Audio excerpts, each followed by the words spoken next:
The church has often been called a hospital for the sick.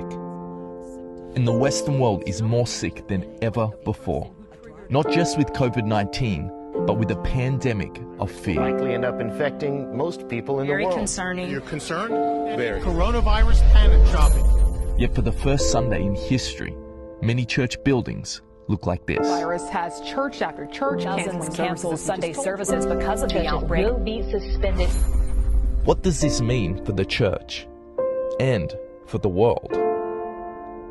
If the church is a building, then what happens when they're closed? If it's an event, then what happens when they're cancelled? And how do we respond in a world that has never looked so shaken? But could this actually be the church's finest hour? To be what the Bible calls us to be?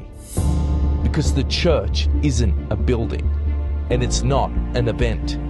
You see, even in the midst of this unprecedented global pandemic, I just want one pack. this is the church. There's no toilet paper in the entire store. We are handing out toilet paper. God bless you.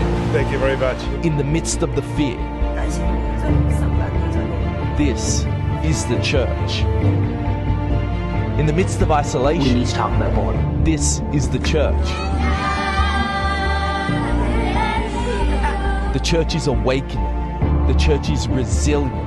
The church is adapting and discovering new expressions for the gospel to reach further than ever before. We've got a total lockdown. Our church, we're going to gather over Zoom, and then we're actually going to FaceTime our friends and family and share the gospel. I'm checking to see if my neighbors need supplies or prayer, and I'm also using Facebook to reach out to those that I can't get to.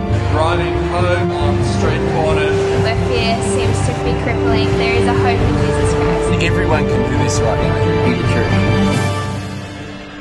In a troubled world that needs Christ, it's time to be his hands and feet. Christians, it's time to be the church.